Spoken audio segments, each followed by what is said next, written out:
our devices and machineries, including Mr. Meher. He has done a lot in the preparation of the judgment. I also like to extend thanks to my registry, to all the staff, and to the respected journalists who have been working very hard to collect the informations of this tribunal during the last a long period. And we are very much thankful, grateful to the members of the martyrs and those who have been injured, who have lost their eyes, their skulls, their nose, teeth, legs, hands, handicapped. In spite of being handicapped, they attended the court. They deposed the court and they assisted in the running of the trial of the case. We are thankful to our police personnel and all other security staff, BGB, SB, DB, Metropolitan Police, and all others.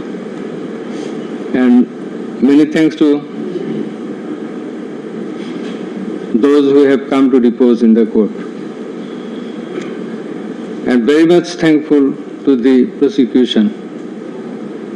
The learned prosecutor, Mr.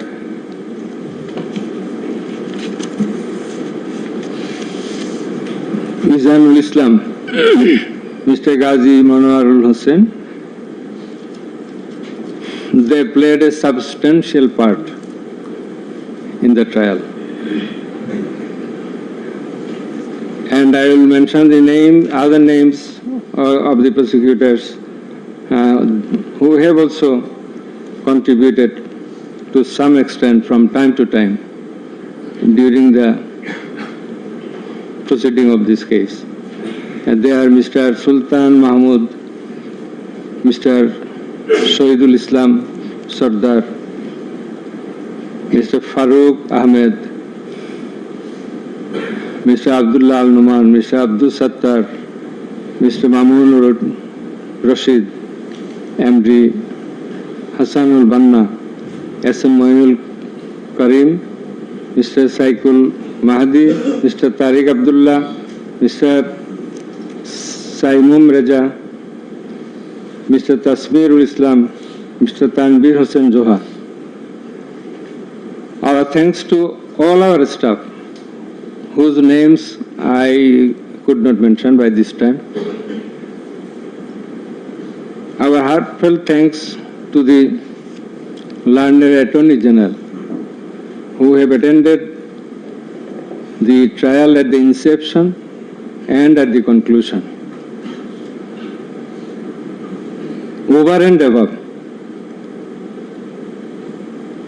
our thanks from the core of our heart to Mr. Tajul Islam, the learned Chief Prosecutor,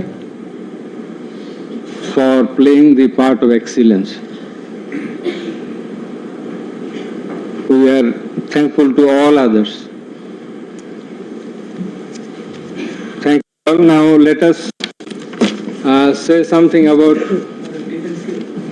I am sorry, I am very much sorry. Our sincere thanks to the learned defense lawyers, particularly the learned State Defense Lawyer, Mr. Amir Hussain. Many people will say many things, but he has done a lot. And he, in our view, in our estimation,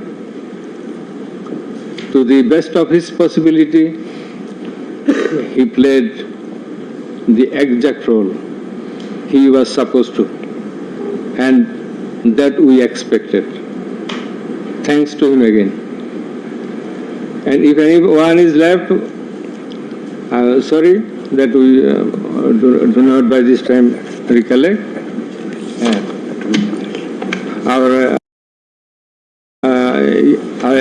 Our thanks to the Learned Attorney General again for his kind presence.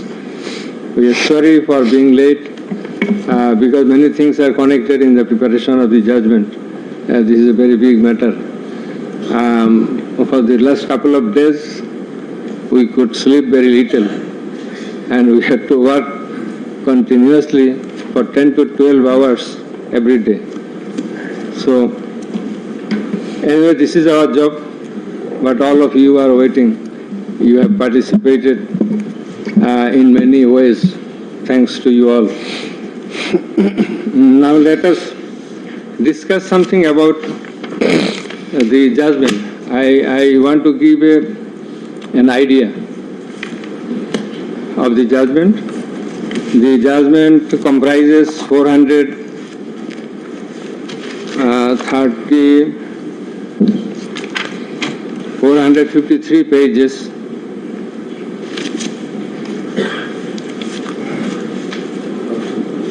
And it consists of 6 parts.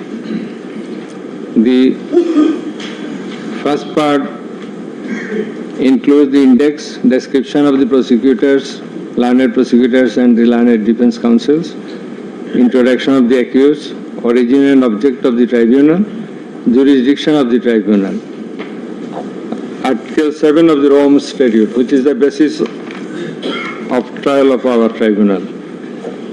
Elements of the crime against humanity. We are trying the offense, we are holding trial of the crime against humanity. So, elements of crime against humanity, these are enunciated by the Rome Statute and being followed and exercised by the International Criminal Court and other international tribunals. We are also following the Rome Statute as well as our law, and particularly the elements as enshrined therein. And the elements of superior command responsibility. In such cases, superior command responsibility is bulkily involved, and that's why we have to have regard to this aspect as well. And we have stated the standard of the tribunal. That is, we compared the standard of this tribunal with the standard of the other international tribunals as well as the International Criminal Court. And we have said about the trial procedure, Part 2, pre-trial proceedings, Part 3, prosecution story and defense case. We have stated about learned chief prosecutor submission on charge, learned state defense counsel's submission on charge, thereupon decision on charge, and then we have given the description of evidences in Part 4. In Part 4, we have also given an account of the testimonies of the prosecution witnesses. In Part 5, we have given the illustration of the evidences, that is the discussion of the evidences. Used arms and ammunitions. We have given an account of the used arms and ammunitions. We have given a description, we have discussed about the telephonic conversations of accused Sheikh Hasina with a number of persons from time to time. We have discussed and extracted the reports of daily newspapers concerning the issues of this case, reports of United Nations Human Rights Commission, reports of Odhikar, another Human Rights Commission, reports of Human Rights Watch, and Globe Institute, and so on. We have discussed about the videos of the occurrences which have been displayed in the tribunal. And we have described the extent of cruelty administered upon the victims who have died and who have been seriously injured and lost their vital organs of the body. And we have talked about seized alamots. We have given account of the matters, number of matters, in accordance with the Gazette notifications published by our government and in accordance with the reports of United Nations Human Rights Commission and other organizations. In this context, I want to say that the exact report of martyrs or the victims or the sufferers or the injured persons or those whose whereabouts could not be traced, this is quite natural. You will understand that since our liberation war in 1971, still we could not finalize the list of martyrs, the list of freedom fighters, list of the war criminals and others. So there are lists, but it varies. So it's a timely matter. It may vary. Somewhere you will find the figure 800, somewhere 1000, somewhere 1400. So substantial amount of the protesters have been killed. This is the fact. We have described the police messages and directions passed from the high-ups to the downwards for doing the needful to control the protesters, curfew orders. Then in part 6, we have described, we have given an account of the learned Chief Prosecutor's arguments. The points of arguments, pertinent points of arguments have been described. We have also described the pertinent points of arguments raised by the learned State Defense Council. Thereafter, we have given an account of our observations and inference. And finally, we passed the order. So this is all about the judgment. Now we will read out the very pertinent portions of the judgment one by one. At first, our learned member 2, he will read out a portion of the judgment commencing from origin and object of the tribunal, jurisdiction of the tribunal, and he will read out Article 7 of Rome Statute, elements of crime against humanity, elements of superior command status, responsibility, and then the charges. Thereafter, learned member 1, he will read out some portions from the discussion of the evidences, the report of the United Nations Human Rights Commission, and then the extent of cruelty administered upon the victims, and thereafter the points of arguments submitted by the learned Chief Prosecutor and the learned State Defense Council. And finally, I will read out the conclusion and the order. So it will take about 40 minutes. We hope that you will be listening to the deliberations. Thank you very much. Now the turn of our learned member 2 is reading out, as I have mentioned. Origin and object of the tribunal. The International Crimes Tribunal has been established under the International Crimes Tribunal Act 1973 to provide for the detention, prosecution and punishment of the persons for genocide, crimes against humanity, war crimes and other crimes under international law committed within or beyond the territory of Bangladesh, whether before or after commencement of the Act. Jurisdiction of the Tribunal. The tribunal has got the jurisdiction to try the offences enshrined in Section 3 and 4 of the International Crimes Tribunal Act 1973. Section 3 provides, a tribunal shall have the power to try and punish any individual or group or individuals, organization or any member of any disciplined force, auxiliary force or intelligence agency who, irrespective of his nationality, commits or has committed within or beyond the territory of Bangladesh, whether before or after the commencement of this act, any of the crimes mentioned in its subsection 2. According to subsection 2 of section 3, the following acts or any of them is crime within the jurisdiction of a tribunal for which there shall be individual responsibility.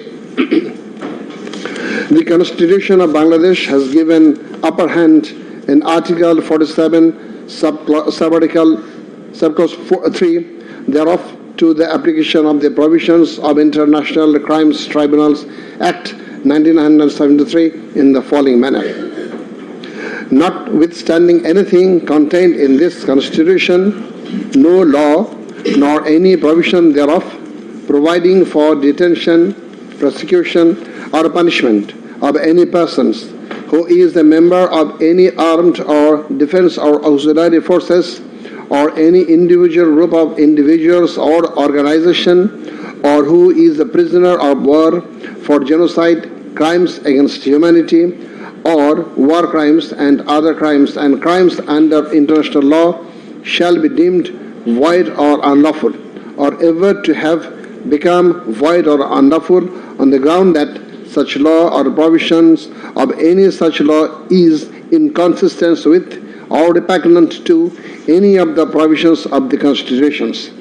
Crime against humanity, namely murder, extermination, enslavement, deportation, imprisonment, abduction, confinement, torture, rape, sexual exploitation, enforced disappearance, human trafficking, sexual slavery, enforced prostitution, forced pregnancy, enforced sterilization or other inhuman acts when committed as part of a widespread or systematic attack direct against any civilian population with knowledge of the attack, or persecutions on political, racial, ethnic or religious grounds, whether or not in violation of the domestic law of the country were perpetrated.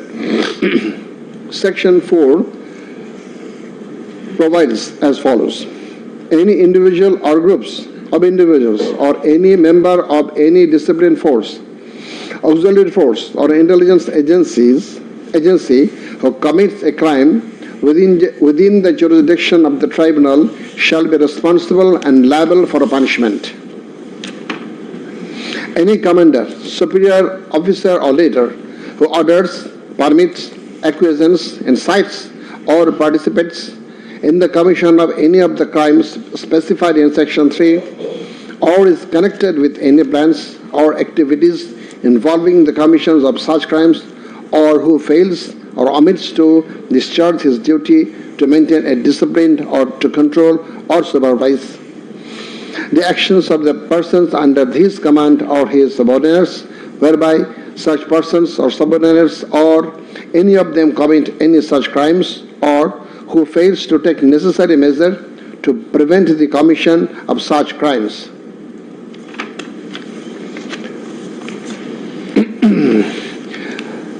Now, crimes against humanity according to Rome Statute. For the purpose of this statute, crime against humanity means any of the following acts when committed as part of a widespread or systematic attack directed against any civilian population with the knowledge of the attack. A. Murder. I am reading the relevant ones. Murder, torture, other inhuman acts of a similar character intentionally causing great suffering or serious injury to body or to mental or physical health. The core offense in the instant case is the crime against humanity.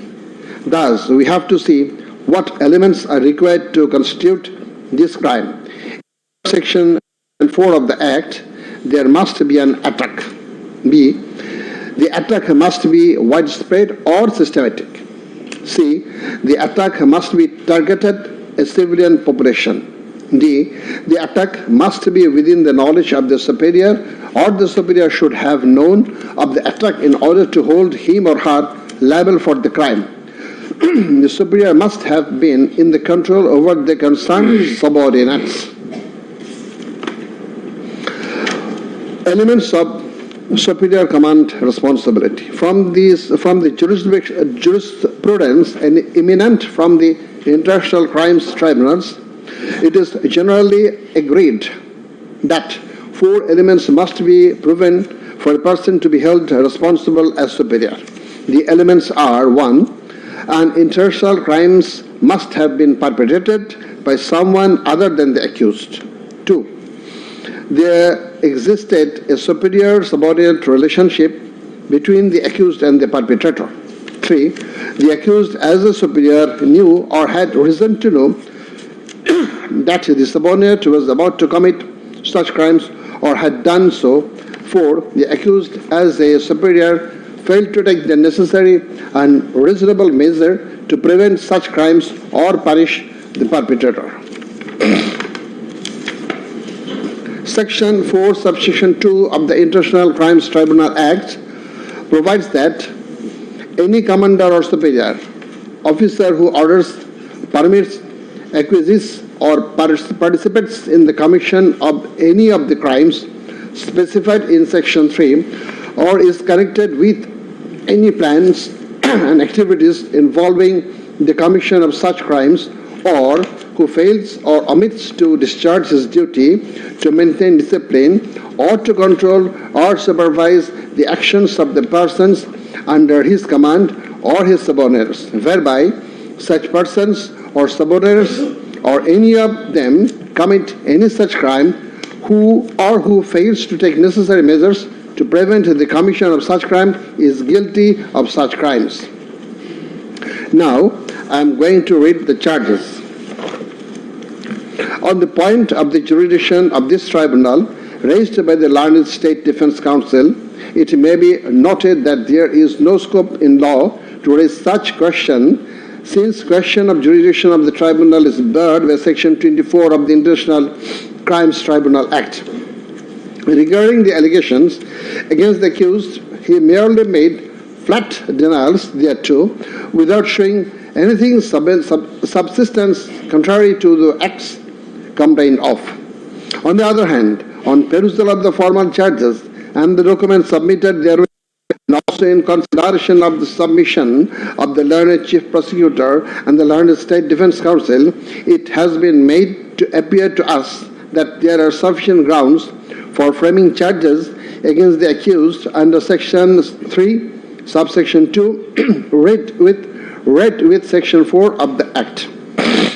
On hearing both sides, 5 charges were framed against accused Sheikh Hasina individually, and separate 5 charges were framed against accused Asaduzzaman Khan Kamal and Chaudhry Abdullah Al-Mamun jointly. But on scrutiny of the documents and examination of the witnesses of the tribunal deems to condign to reshape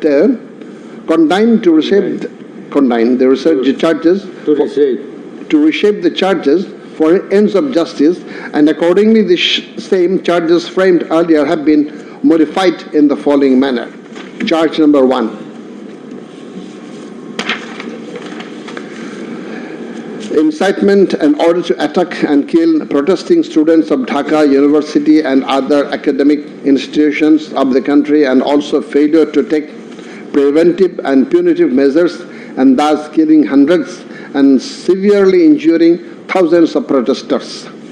During July Uprising 2024, commencing on 1st July 2024 and ending on 5th August 2024, accused Sheikh Hasina as the Prime Minister of Bangladesh and the President of the ruling party of Bangladesh, Awami League, as well as 14th Party Alliance in a press conference on 14/7/24 at Ganabhavan, made the following derogatory remark. মুক্তিযোদ্ধার নাতিপুতিরা চাকরি পাবে না তো কি রাজাকারের নাতিপুতিরা চাকরি পাবে? If the grandchildren of freedom fighters should not get job, should the grandchildren of Rajakars get it? Pointing towards the protesters of anti-discrimination student movement while demanding rational reform of quota system in government job, whereby the left defamed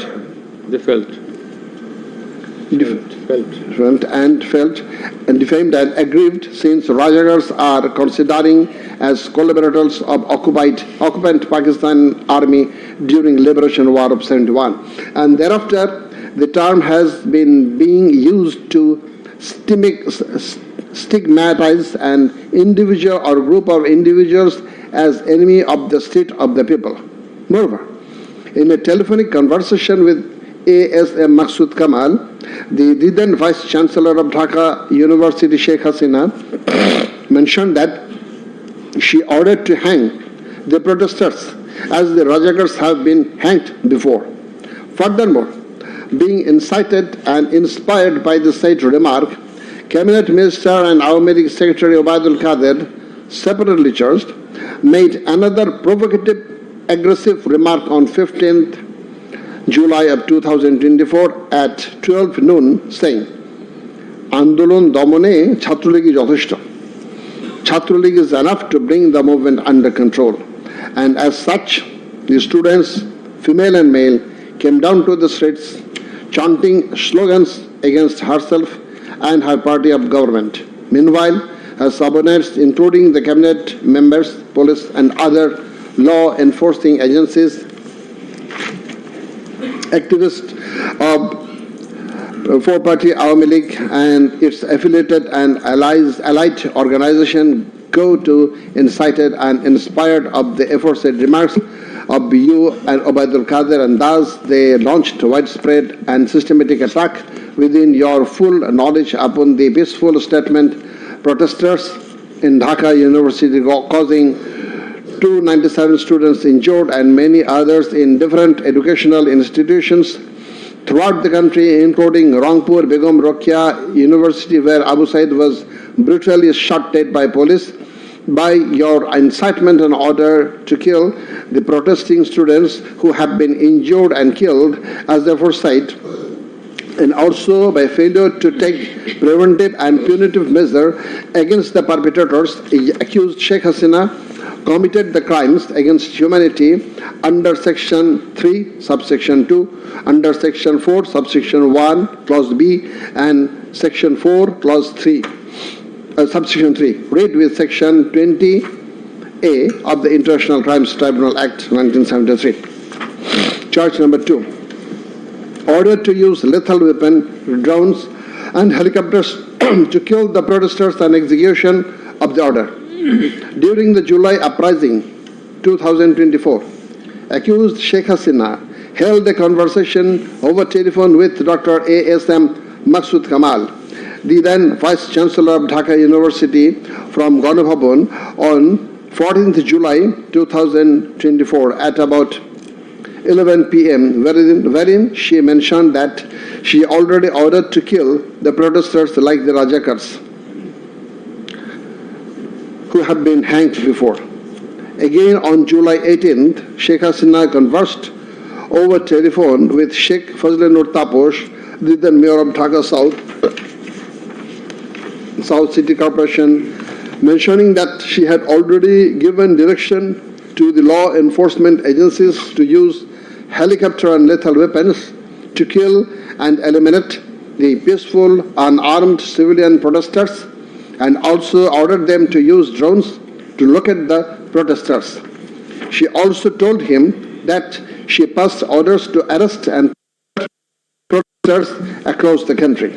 As a result of above statement, directions, the Home Minister Asaduzzaman Khan Kamal and the Inspector General of Police Chaudhry Abdullah Al Mamun successively implemented the directions through their underlings, that is, law enforcing agencies, by deploying drones and helicopters in the sky, killing about 1,400 protesters, including women and children, indiscriminately and gravely injuring about 25,000 of them throughout the country by using lethal weapons everywhere from 16th July 2024 and helicopters somewhere from 18 July 2024 up to 5th August 2024, and thereby Sheikh Hasina, Asaduzzaman Khan Kamal and Chaudhry Abdullah Al Mamun committed crimes against humanity as a joint criminal enterprise punishable under Section 3, Subsection 2, Clause A, G, H,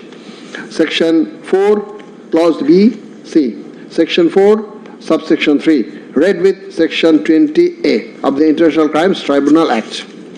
Charge number 3, killing 6 protesters at Chankharpur with lethal weapons.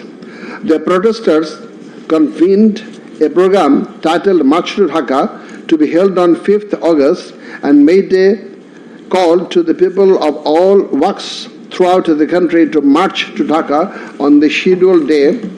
People of all spheres began to assemble in Dhaka from every part of the country on August 5th. By incitement, order and inaction of Sheikh Hasina, by abetment and inaction of Home Minister Asaduzzaman Khan Kamal and Inspector General of Police Chaudhry Abdullah Al Mamun, the successive underlings got incited and inspired to kill the protesting students and common people, and thereupon under order, supervision and inaction of accused Asaduzzaman Khan Kamal, Chaudhry Abdullah Al Mamun and the then Dhaka Metropolitan Commissioner DMP Habibur Rahman, Joint Commissioner Shudip Kumar Chakraborty, Additional Deputy Commissioner Shah Alam Muhammad Akhtarul Islam, Assistant Commissioner Muhammad Imrul and Inspector Muhammad Arshad Hussain, who have been separately prosecuted, successively ordered to commit atrocities to the protesters assembled at Chankharpur of Dhaka and supervised the same, and during such atrocities 6 unarmed protesters, namely Shahriyan Khan Anas, Sheikh Mahdi Hassan Junaid alias Mustaqin, Muhammad Yaqub, Muhammad Rakib Hawladar, Muhammad Ismamul Haq and Manik Mia alias Shahrik were shot dead by Constable Shujan Hussain, Constable Imaj Hussain and Constable Nasirul Islam, who have been separately prosecuted at Chankharpur as part of widespread and systematic attack. The aforesaid killings took place pursuant to the order of Prime Minister Sheikh Hasina, within her full knowledge and under order, supervision and within the knowledge of Home Minister Asaduzzaman Khan Kamal and Inspector General of Police Chaudhry Abdullah Al Mamun, and by such killings they committed crimes against humanity as joint criminal enterprise by order, abetment and inaction to prevent and punish the perpetrators under Section 3, Subsection 2, read with Tribunal Act 1973. So these are now the turn of learned member 1.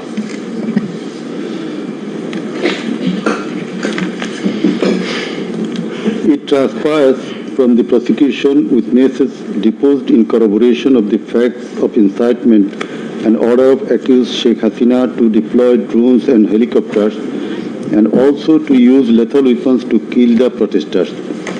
The daily newspapers of Bangladesh also published reports of such incitement and order of Sheikh Hasina. Moreover, the prosecution executed the pendrive CD containing telephonic conversation of Sheikh Hasina with Dhaka University Vice Chancellor A.K.M. Maqsood Kamal, Dhaka South City Corporation Mayor Fazlenut Taposh and Hasanul Haq Inu.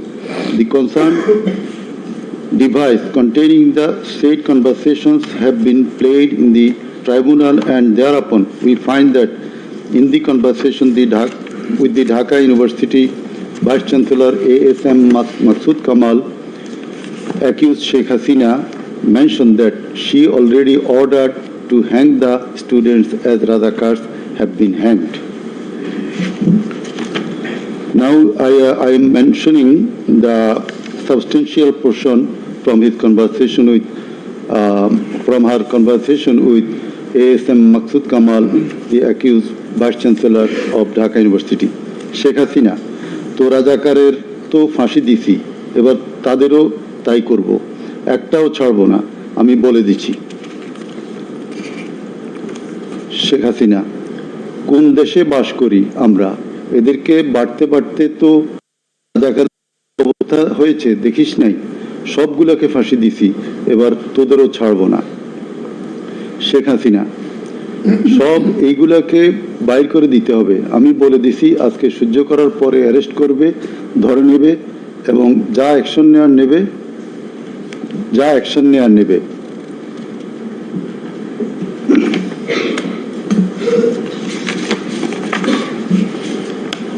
Then it also appears from the conversation with Dhaka South City Corporation Mayor Fazlinur Taposh, accused Sheikh Hasina told him that she ordered to kill the protesting students by using helicopters and lethal weapons. The substantial portion of the conversation is Sheikh Hasina, দরকার নাই, ওটা দরকার নাই, আমি সেনাপ্রধানের সাথে কথা বলেছি, ওরা রেডি থাকবে, ঠিক আছে। এখন তো আমরা অন্য করতেছি, ড্রোন দিয়ে ছবি নিচ্ছি আর হেলিকপ্টারে হচ্ছে মানে কয়েক জায়গায়। তাপস, তাহলে ওই কিছু ছবি দেখে পাকড়াও করা যায় না তাদের রাতের মধ্যে?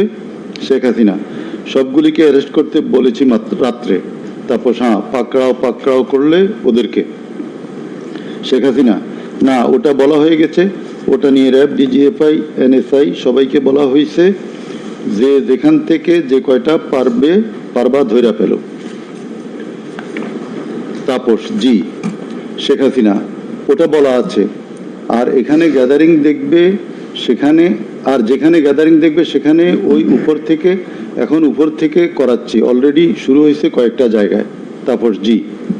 শেখ হাসিনা, আমার নির্দেশনা দেওয়া আছে, ওপেন নির্দেশনা দিয়ে দিছি, এখন লেথাল উইপন ব্যবহার করবে, যেখানে পাবে সোজা গুলি করবে। তাপস, জি জি। শেখ হাসিনা, না পড়াইয়া দিছে, মেশিনপত্র সব পুড়ে গেছে, আমি বলছি যা পড়াতে, ও আমাদের সেতু ভবন পড়াইছে। তাপস, জি, ওরা রাতে মনে হয় আরো ব্যাপক আক্রমণ করবে।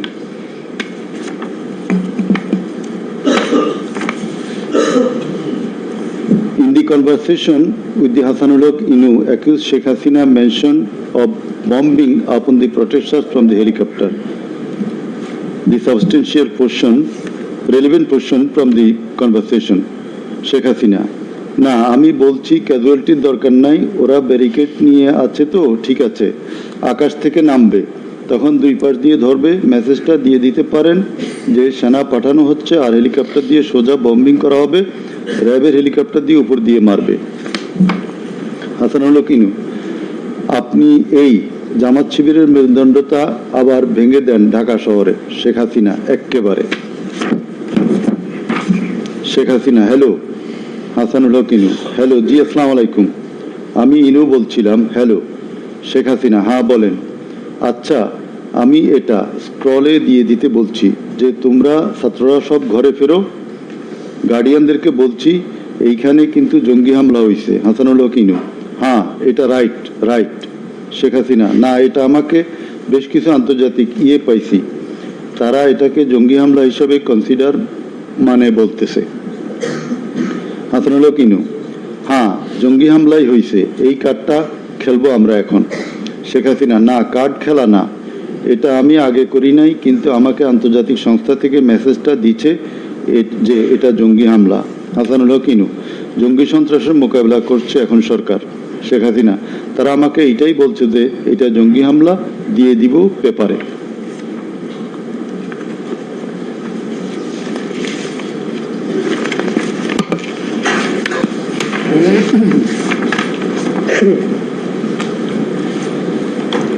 Reports of international and national organizations. United Nations Human Rights Office held an investigation into July-August 2024 atrocities in Bangladesh and mentioned in its report that the following inhuman and unlawful acts were committed by protesters during the movement and reported as follows. Based on direct testimony from senior officials involved and other inside sources, OHCHR was able to establish that the integrated and systematic effort using the entire range of police, paramilitary, military and intelligence actors, as well as violent elements linked to the Awami League to commit serious violations and abuses occurred with the full knowledge, coordination and direction of the political leadership. The then Prime Minister and Home Affairs Minister led parallel efforts to coordinate the security and intelligence apparatus. Both received regular reports on the situation on the ground from multiple sources. According to senior official testimony, reports provided to the Prime Minister by senior officers on 21 July and in early August specifically conveyed concern about excessive use of force. Both political leaders and the leadership of Bangladesh Police and the Army also carried out site visits that would have provided them direct personal knowledge of violations that had taken place or were ongoing. Furthermore, the political leadership issued direct orders and other directives authorizing and guiding operations by BGB, RAB, DGRI, the Bangladesh Police and its detective branch that involved serious violations of human rights against protesters and other civilians, including extrajudicial killings and arbitrary detention. Based on reported deaths complied by governmental and non-governmental sources in combination with other available evidence, OHCHR assesses that as many as 1,400 people could have been killed during the protests. The vast majority of whom were killed by military rifles and shotguns loaded with lethal metal pellets commonly used by Bangladesh's security forces.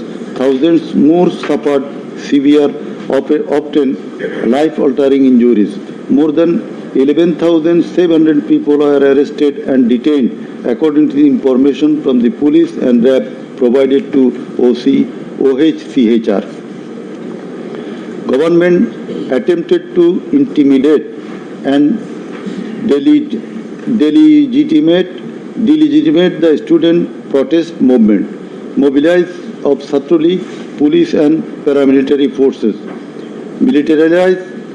materialize of policing in Bangladesh, incited violence by armed Awami League and activists on and around university premises, conducted coordinated attacks by armed Awami League supporters and the police, use of force violations by police, RAB and BGB, including extrajudicial killing, like killing Abu Said of Begum Ruqayya University, Rangpur, 16 July, made systematic, indiscriminate use of shotguns loaded with lethal ammunition, suppressed peaceful assembly at Dhaka University on 17 July.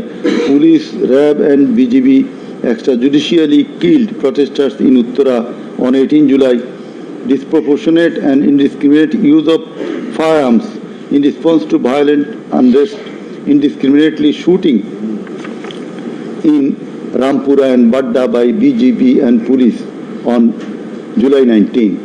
Violently cleared the Dhaka-Chattogram highway in Jatrabari on between 16 to 21 July.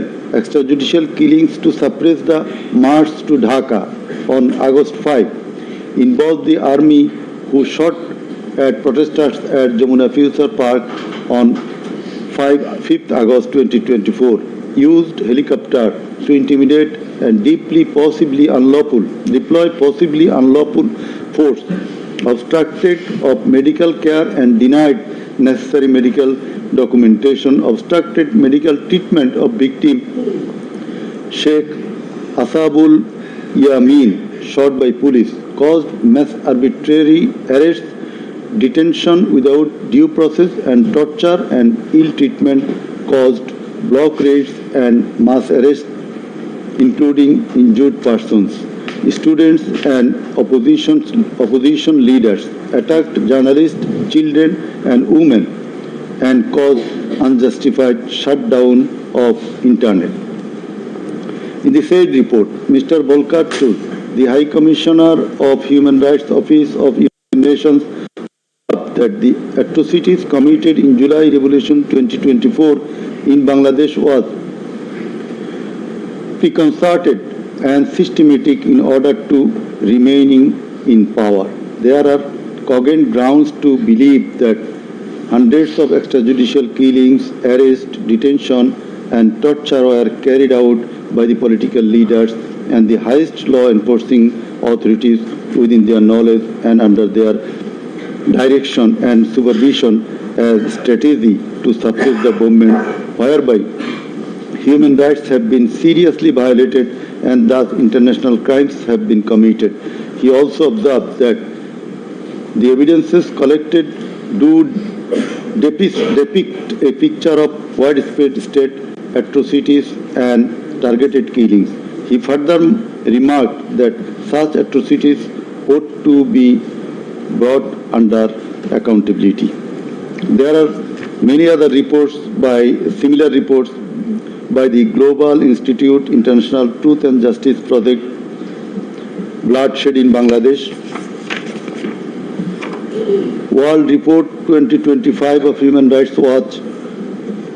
Then we are going to videos of the occurrences. It appears from the Caesar list contained in Volume 4,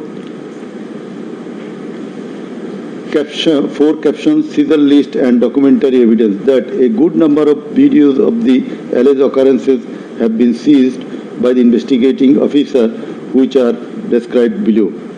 Number 1. A video of 1 hour 23 minutes and 5 seconds showing a press conference dated 14 July 2024 of accused Sheikh Hasina after her return from China, in which she, in answer to a question of one journalist, angrily remarked, pointing towards the protesting students, মুক্তিযুদ্ধের বিরুদ্ধে আর মুক্তিযোদ্ধার বিরুদ্ধে এত ক্ষোভ কেন? মুক্তিযোদ্ধাদের নাতিপুতিরা চাকরি পাবে না তো কি রাজাকারের নাতিপুতিরা পাবে? Number 2, a video of 35 seconds dated 15 July 2024 showing protest of the agitated students of Dhaka University at midnight against the remark of Sheikh Hasina made in the press conference dated 14 July 2024 pointing towards the protesting students. Number 3, a video showing the remark Rajakarder jawab debe Chhatrolig. Number 4, a video of 1 minute 5 seconds which shows attack upon the students of Kota movement by Bangladesh Chhatrolig leaders and activists on 15 July 2024 at night. A video which shows that Prime Minister Sheikh Hasina, while visiting damaged metro rail station on 26 July 2024, defended her previous comment in the press conference dated 14 July 2024. Number 6, a video showing Prime Minister Sheikh Hasina in course of her deliberation in a function of Jubo Mohila League held in July 2024 commented that the Kota movement was illogical and also commented Jamaat Shibir Manusher Jatna. Number 7, a video showing some adverse remark of Sheikh Hasina against the female students of Ruqya Hall of Dhaka University meeting at her office on 15 July 2024. A video showing how Sheikh Hasina asked Delhi to attack Dhaka. A video shows the scenario of how protesting student Mugdho was shot dead in the July movement. This video was broadcast by YouTube channel named Narrative Bangladesh on 19 April 2025. A video which shows the scene of shooting a young person named Ridoy by police in the July movement. This video was broadcast by YouTube channel named International Truth and Justice Project on 15 January 2025. A video named Jatrabari Evidence of a Massacre Bangla, showing the scenarios of killing and torturing some participants of the movement. This video was broadcast by International Truth and Justice Project YouTube channel on 14 January 2025. A video showing the scene of carrying bullet-stricken young man named Nafiz at farm gate of Dhaka. This video was broadcasted in Jamuna TV YouTube channel on 14 August 2024. A video showing how movement participant Khokon Chandra Burman was injured with gunshot in his face. It appears that the whole face, including mouth, nose and eyes of Khokon Chandra Burman have been completely disfigured. This victim deposed in the tribunal as PW number 1. A video titled নির্মম 19 জুলাই শতাধিক লাশ হাজারো গুলিবিদ্ধ রক্তের জন্য হাহাকার DMC 19. A video titled RAB helicopter attacked Kota Andolan 2024, showing operation upon the protesters from RAB helicopters at different parts of Dhaka in July 2024. A video showing how protester Imam Hassan Taim Bhuiya was shot dead at Jatrabari, Dhaka. 4 videos in a pen drive showing the passing of order by DMP Commissioner Habibur Rahman to the subordinate, asking them to shoot the protesters below waist. A number of videos showing shooting upon the protesting people from helicopter. A video showing the scene of burning the dead bodies of protesting students and common people by police at Ashulia, Dhaka on 4th August 2025 during the July movement. A video showing the scene of Abu Said, a coordinator of July movement 24, being shot multiple times by police at a close range with lethal weapon. A video showing the scene of a dead body of protester Asabul Yamin being thrown from APC armed personnel carrier by police. A video which showing the accused Home Minister Asaduzzaman Khan Kamal defending the use of lethal weapon by police. Extent of cruelty. It transpires from the evidences that cruelty of the extreme level was administered upon the dead and injured protesters. Police and activists of Awami League, Chhatra League and Jubo League blocked the entrance and exit of ambulances carrying the injuring protesters. Hospitals were asked not to give admission to the injured protesters. It appears from the testimony of PW2 that in some cases, patients were searched by police and ruling party activists. Doctors were intimidated and some of the doctors were transferred due to giving treatment to the protesting injured persons. PW3 Parveen deposed that she found an injured young man shouting, "Save me, save me," under Jatrabari flyover. Blood was coming out from both of his eyes. Parveen pulled him up and put him on her shoulder and looking for a rickshaw. And then 14 to 15 armed police shot them. The injured man, being hit by bullets, fell down from her shoulder. They also shot PW Parveen at her left eye, lower abdomen and other parts of the body. Blood was gushing out of her body and thus she fell down. Coordinator of the movement, Abu Said of Begum Ruqayya University, Rangpur, was shot at a close range. Doctors were forced to change his post-mortem report 5 times.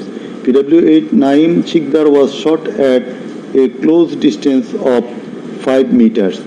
He was hit by 500 bullets and 3 hospitals refused to admit him, apprising that Prime Minister Sheikh Hasina instructed to refuse admission to the protesting patients. PW8 also said that Chhatra League activists were searching him, and as such, he was hidden in separate room by the doctors. It is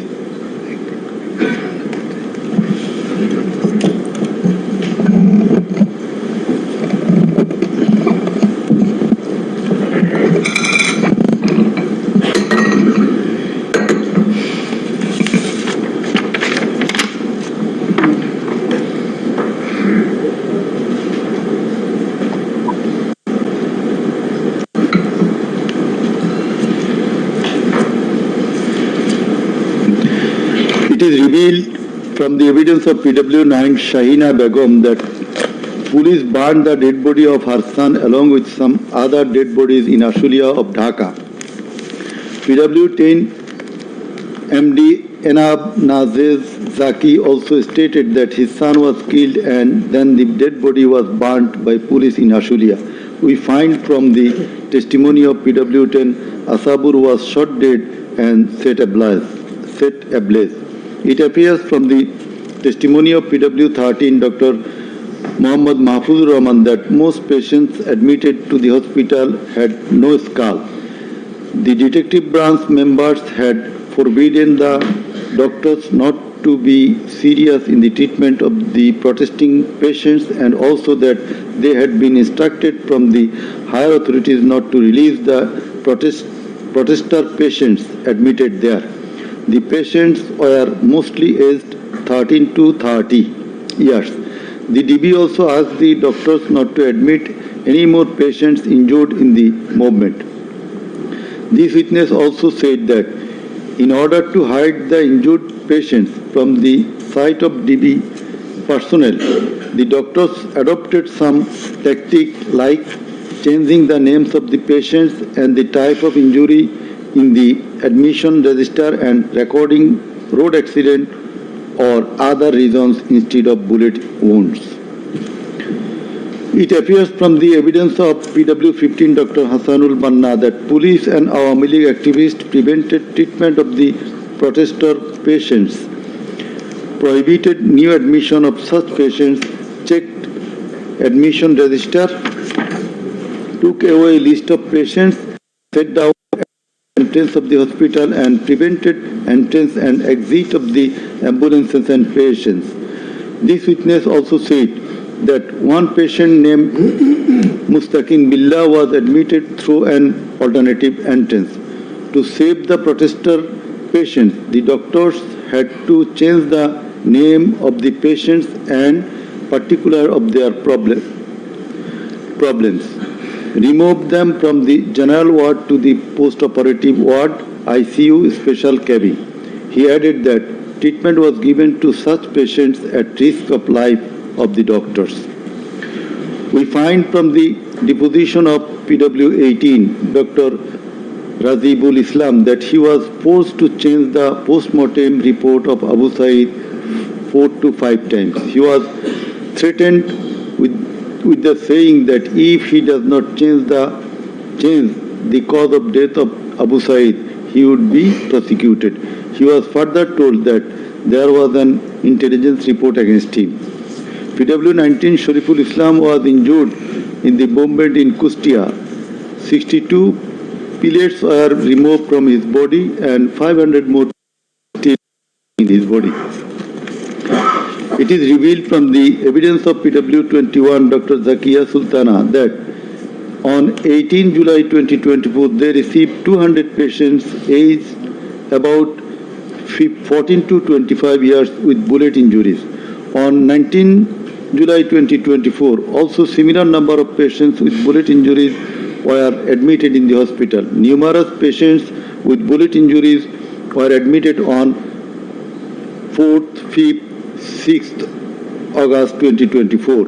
It further appears from the evidence of this witness that out of apposite patients, 493 lost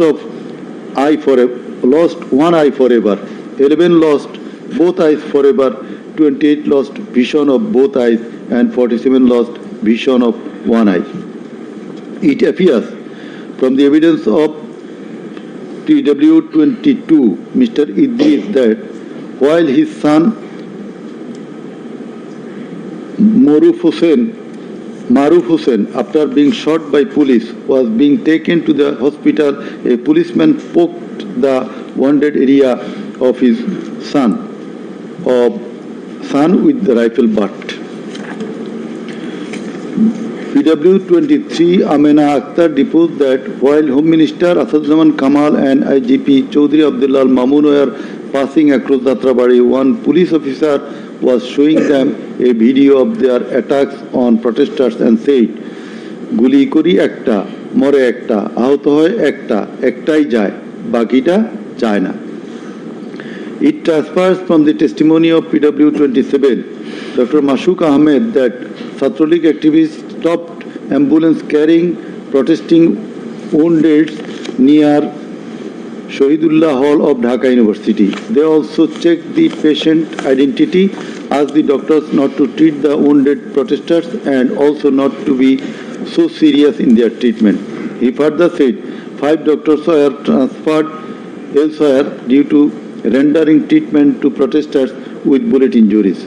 This witness also stated that the direction of the gunshot wounds of the patients treated on 19, 20, 21 July and 4-5 August in Dhaka Medical College Hospital was from the top to the bottom. He meant that the gunshot was done from above, which obviously implies helicopter. It appears from the evidence of PW47 Nahid Islam deposed that bullets were fired from helicopter and that many false cases were filed against the protesters, and also that the activists of Awam League, Jubo League and Chhatro League prevented the treatment and burial of protesters. Furthermore, some of the protesters were forcibly disappeared and many dead bodies of the protesters were concealed. He himself and some other student leaders were abducted. PW48 Ali Ahsan Junaid stated that on 15 July 2024, Chhatro League activists brutally attacked and injured the Dhaka University students, hindered going to the hospital and tortured them in the hospital. He further said that the protesters were fired from the helicopter. We find from the evidence of PW54, Mr. MD Alamgir, investigating officer, that the protester named as Ashabul Yamin was thrown down from the APC by the police.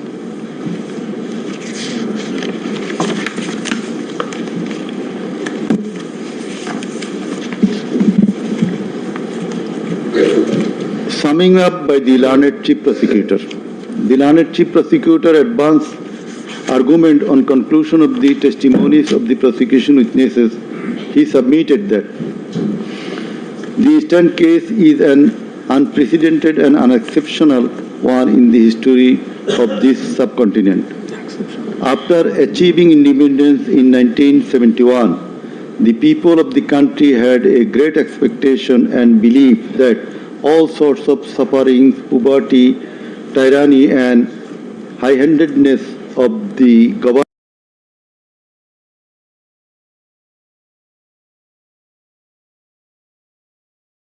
and the mighty quarters would come to an end and people would enjoy liberty, happiness and all fundamental rights, but all these have been doomed to ashes. The learned prosecutor dubbed the ruling party Awami League as fascist ab initio from the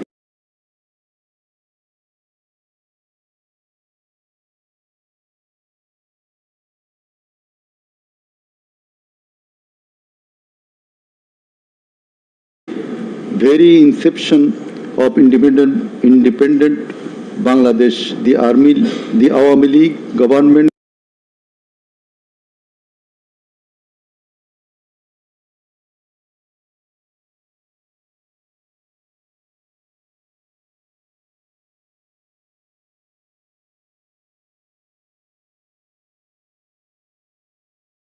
concentrated. In the like way, after coming to the power in 2008, accused Sheikh Hasina's government committed the same acts like torture, abduction, killing, false prosecution, imprisoning, confinement, and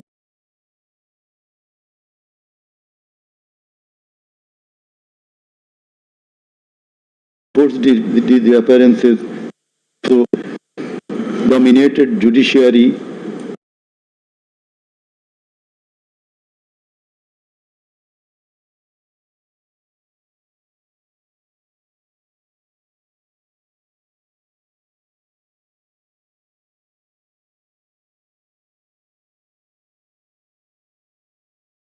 Mahmudur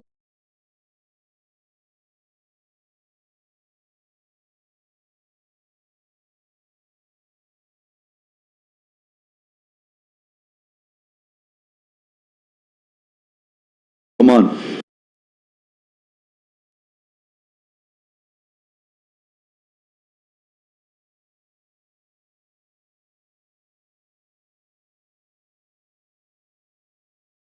Out of the country for speaking the truth and criticizing the government's misrule, oppression and loopholes.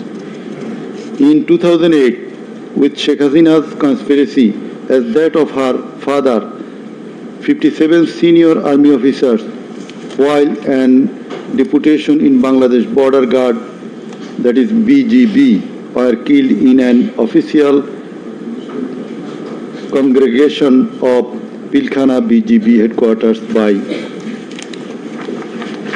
the Awami League leaders and loyal army officers. Thereafter, no action was taken.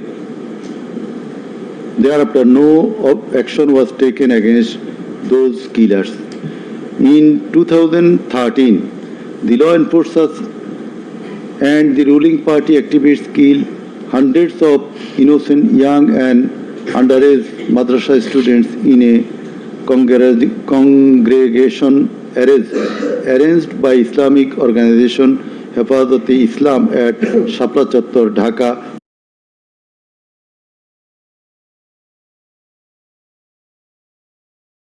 Without any cogent reasons, and thereafter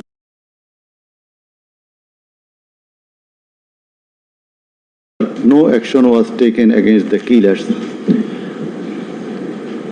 For perpetuating her power, accused Sheikh Hasina politicized judiciary, army, law enforcing agencies, bureaucracies and all other departments and made them subservient of herself and her government.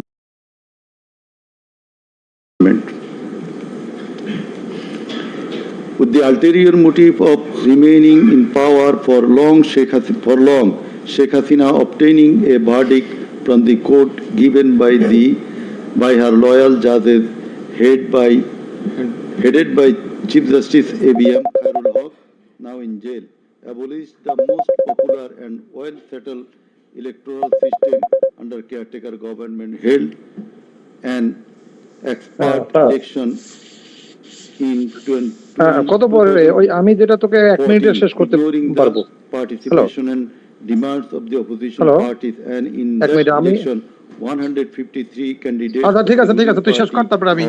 elected without any vote. Again, a partial election was held in 2018, in which ballot boxes were filled up in the night preceding the day of election without carrying the demands of the opposition parties for holding election by a caretaker government for the sake of security, fairness and transparency. Accused Sheikh Hasina held another partial ex-party election known as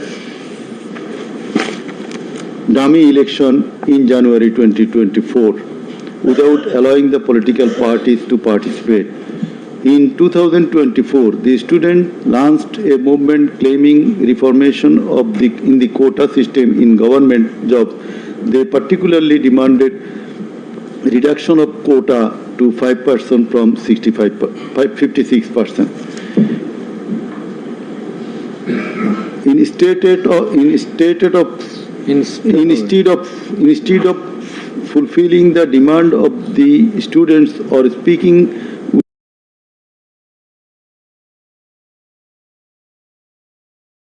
with them on the issue, Sheikh Hasina, in a press conference on 14 July 2024, made a derogatory comment pointing towards the students of Kota movement, saying, "Mukti Juddhar Nati Putira Chakri Pabe na to."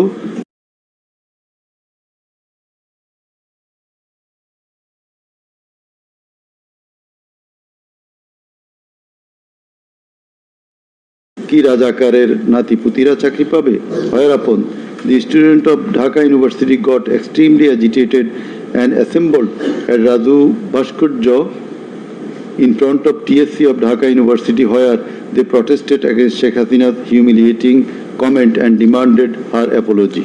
Meanwhile, Awami League Secretary and Cabinet Minister Obaidul Qadir and Chhatra League Yuva League leaders stated in their party meeting that Chhatra League was enough to control the protesting students, and thus the agitation spread out in all other educational institutes throughout the country. The armed activists of Chhatra League and Yuva League attacked all on a sudden upon the protesting students with deadly weapons at the midnight, causing 297 of them injured and hospitalized. Moreover, the said terrorists hindered the injured students from going to the hospital, and furthermore, they also attacked the injured students in the hospital. From 16 July 2024, the Chhatra League and Yuva League terrorists, along with the law enforcers, killed and injured many students at various parts of the country. On 16 July 2024, as part of the widespread and systematic attack, student Abu Said of Rangpur Begum Ruqayya University was repeatedly shot at a close range by police, causing his death and also injured many protesting students. Accused Sheikh Hasina ordered the law enforcers and the activists of Awami League, Chhatra League and Yuva League to use drone, helicopter, lethal weapons to kill the protesters, and accordingly, from 18 July to 1st August 2024, they killed hundreds of protesters and injured thousands throughout the country by using drone, helicopter and various types of lethal weapons. As part of the widespread and systematic attack, in pursuance of the incitement and order of accused Sheikh Hasina and direct participation, abatement order and supervision of accused Asaduzzaman Khan Kamal and Inspector General of Police Chaudhry Abdullah Al Mamun, 6 protesters were brutally killed and many were seriously injured with lethal weapon by police at Sankarpur on 5th August 2024. Similarly, the law enforcers and activists of Awami League, Chhatra League and Yuva League killed 6 persons at Ashulia with lethal weapons on 5th August 2024. One of the 6 was unidentified. After being shot dead, police inhumanly burned the dead bodies. Before being burned, the dead body, unidentified protesters was alive. The learned chief prosecutor submitted that the family members of the martyrs, the injured victims, and other witnesses proved the opposite occurrences. The said occurrences were also recorded in videos and audios which have been played in the tribunal. The conversations recorded in DVD, CD, and the videos of the occurrences have been examined by the CID experts, who found that the said conversations and videos are not generated by artificial intelligence. In addition to the incitement, order, participation of the accused in the alleged atrocities, the accused are liable for their abstention from taking measures for the prevention of the same or taking any punitive measures against the doers thereof. Being the Prime Minister, accused Sheikh Hasina was the Supreme Commander of the law enforcing agencies, inclusive of the Home Minister and the Inspector General of Police, and as such, the crimes against humanity in question could not take place without the involvement, express or tacit of them. The learned Chief Prosecutor added that the movement of the students continued for 36 days, during which, as stated herein before, hundreds of protesting students and common people were killed and thousands were seriously injured, most of whom became permanently handicapped and blind. But accused Prime Minister Sheikh Hasina and the other accused and none of the government authorities or the leaders of the ruling party Awami League expressed concern or remorse for such atrocities so far.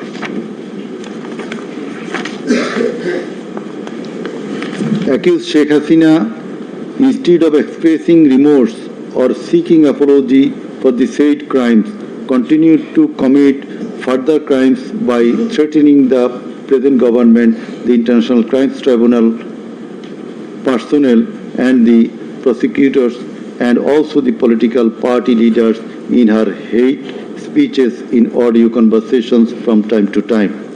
This tribunal, by an order on the application of the prosecution, prohibited Sheikh Hasina to be restrained from making hate speeches anymore, but she continued to do so.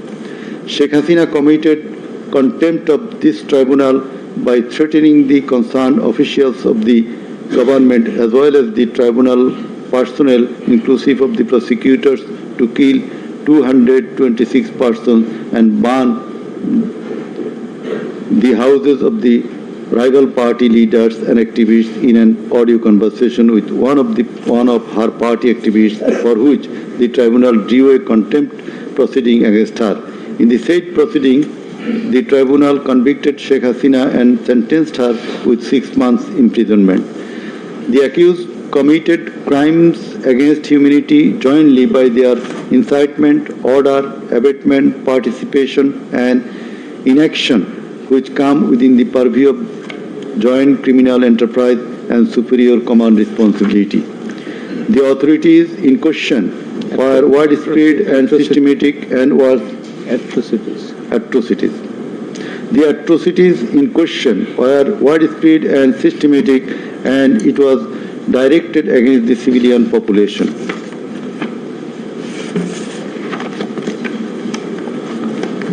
The learned Chief Prosecutor concluded his submission with the saying that in the circumstances it has been proved and established beyond reasonable doubt that the accused committed the crimes against humanity by their incitement, order, participation, abatement and also inaction, whereupon they deserve the maximum punishment as prescribed by Section 3, subsection 2, A, G, H and Section 4, subsection 1, subsection 2A, 4.2b, 4.2c and 4.3 of the International Crimes Tribunal Act 1973. He added that the evidences against the accused are so strong and adequate that if they are tried in any other court or tribunal in the world, they would be awarded the maximum punishment. It may be noted here that the learned prosecutor, Mr. Sheikh Mahdi, assisted the Chief Prosecutor by referring a number of decisions of different international tribunals. In the summing up session, the learned Attorney General of Bangladesh appeared and shared the concluding submission. In his submission, the learned Attorney General referred to the conviction and sentence of many of the heads of government and states in the world for their commission of crimes against humanity, and thereupon he asked for awarding maximum punishment to the accused of the instant case so that no other Prime Minister or the head of state recur such atrocities in the days to come.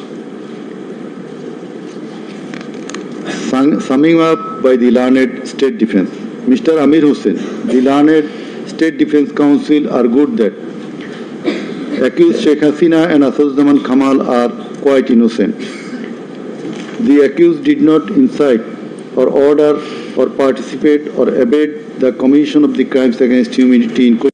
The trial itself against the accused under the International Crimes Tribunal Act 1973 is unlawful since the act was passed for the purpose of trial of the persons who committed genocide in 1971. Allegedly, the atrocities spread throughout the country, but the prosecution failed to examine witnesses of all the districts where atrocities took place.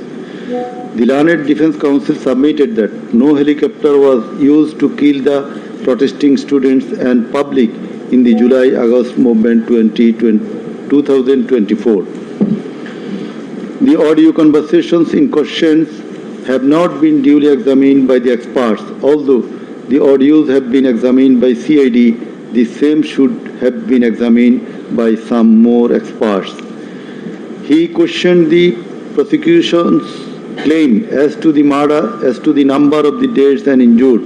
He stated that although the prosecution claimed that 1,500 protesters died and 25,000 injured, but the Gazette notifications of the government shows the number of dead protesters as about 800. He emphatically asserted that accused Sheikh Hasina did neither incite nor order nor take part in the alleged atrocities or crimes against humanity. Mr. Amir Hussain vehemently opposed the words of the learned chief prosecutor terming Sheikh Hasina and Asaduzzaman Kamal as fascist. He also opposed the assertion of the learned chief prosecutor that Sheikh Hasina fled to Delhi due to the commission of the crimes against humanity by the wave of the mass movement.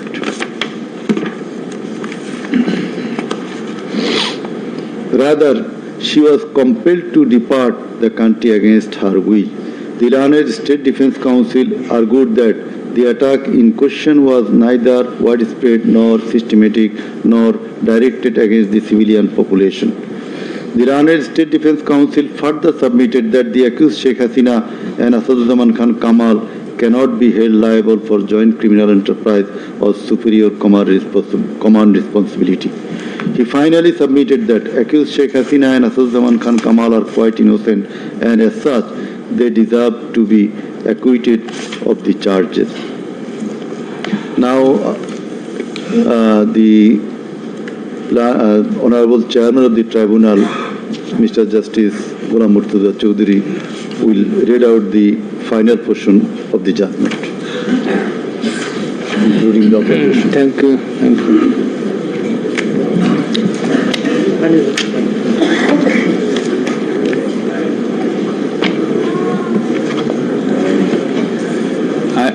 I will start with some matters of judicial notice. And before that, I am sorry that I did not mention the name of learned prosecutor Mr. Abdus Subhan Tarabdar. Sometimes he was found here. I think he remains busy in this tribunal too. Sorry? So and he was seen sometimes here to assist us. So our thanks to him as well. We have taken judicial notice of some incidents. Number 1, accused Sheikh Hasina started making contemptuous and hate speeches in the social media subsequent to the July movement 2024, whereupon she was ordered by this tribunal to be restrained from such speeches of contempt and hatred. Secondly, in a telephonic conversation with a party activist named Mr. Shakil, accused Sheikh Hasina, infringing tribunal's order, made some hateful and contemptuous remarks, asking said activist Shakil to kill 226 persons, as 226 cases have been filed against her, and to burn the houses of the rival people, whereupon this tribunal convicted her for contempt of the tribunal and sentenced her to 6 months imprisonment. Another one, the tribunal has further noticed one of her interviews published in the Daily Star a few days ago. The date has not been noted here, in which she impliedly admitted that atrocities had certainly taken place in July movement 2024, but she denied that she ordered to commit such atrocities. It has further been noticed by the tribunal that in another interview with a YouTube channel named Desh Samoy of India, accused Prime Minister Sheikh Hasina admitted her responsibility for the July 24 atrocities in the words, within quotation, as the leader of the country, I assume ultimate leadership responsibility. Furthermore, we have noticed that Sheikh Hasina made an interview with Delhi Anandabazar of India on 7 November 25, wherein she admitted her superior command responsibility. So you may find the newspapers. Now I will start with our observations and inference. From the foregoing findings, facts and circumstances, it transpires that the students of Dhaka University and other academic institutions had launched a movement on 1 July 2024 demanding reformation in the quota system in the government jobs and continued the same till 5 August 2024. The government did not pay heed to the demands of the students.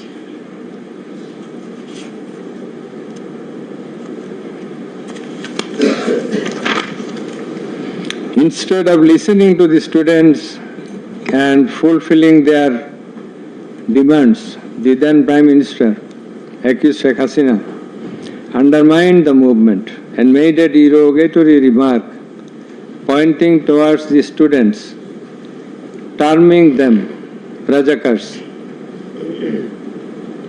The term is an objurgation. In Bangla, this is a gali. In her words, Mukti Joddhar Natiputira Chakri pabe na to Rajakarer Natiputira pabe. As the aftermath of aforesaid objurgation and the derogatory remark of accused Sheikh Hasina, the students, including female students who were at the forefront of Dhaka University, burst into a rage and assembled at the Raju Bhaskarya in front of TSC of Dhaka University and vehemently protested against the said objurgation and defamatory words of Sheikh Hasina, and also demanded her apology and withdrawal of the said words. In the night following 14 July 2024, accused Sheikh Hasina held a telephonic conversation with Dhaka University Vice Chancellor ASM Maksud Kamal, and in course of the conversation, Sheikh Hasina said, রাজাকারদের তো ফাঁসি দিয়েছি, এবার তোদেরও তাই করব, একটাও ছাড়ব না, আমি বলে দিচ্ছি। Rajakars have been hanged, Now they also will be hanged. None will be spared. I have already ordered. This is the translation. She again said, রাজাকারদের কি অবস্থা হয়েছে দেখিস নাই, সবগুলোকে ফাঁসি দিছি, এইবার তোদেরও ছাড়ব না। In the said conversation, Sheikh Hasina further said, আমি বলে দিচ্ছি আজকে সহ্য করার পর অ্যারেস্ট করবে, ধরে নেবে এবং যা অ্যাকশন নেওয়া নেবে।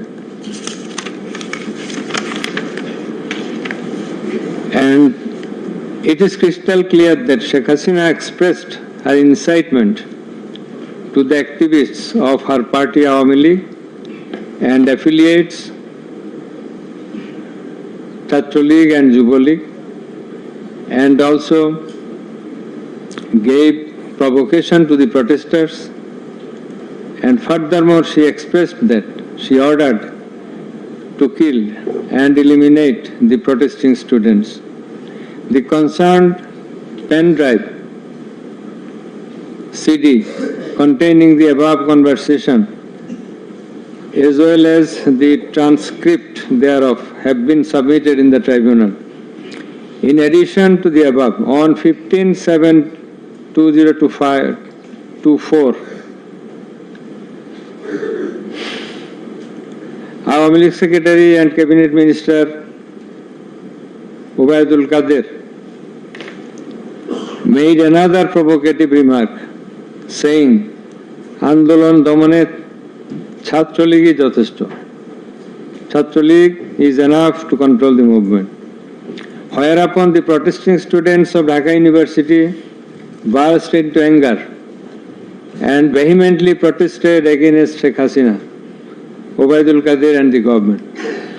The activists of Chhatro League, Jubo League attacked the protesting students with various deadly weapons and severely injured hundreds of them, whereupon they had to be hospitalized. The attackers impeded the injured students proceeding to the hospital and also impeded their treatment. Moreover, the attackers made further attacks upon the students undergoing treatment in the hospital. In consequence of the above noted incitements of Sheikh Hasina, in the press conference on 14 July 2024, her order to kill them, as revealed in her conversation on the following night with Dhaka University Vice Chancellor, and also the provocative and aggressive remark of Awami League Secretary Ubaidul Qadir, the law enforcers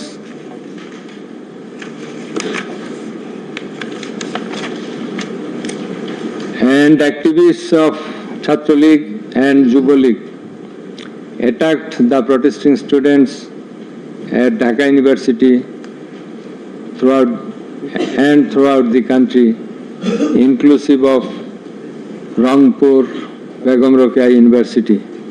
And in furtherance thereof, police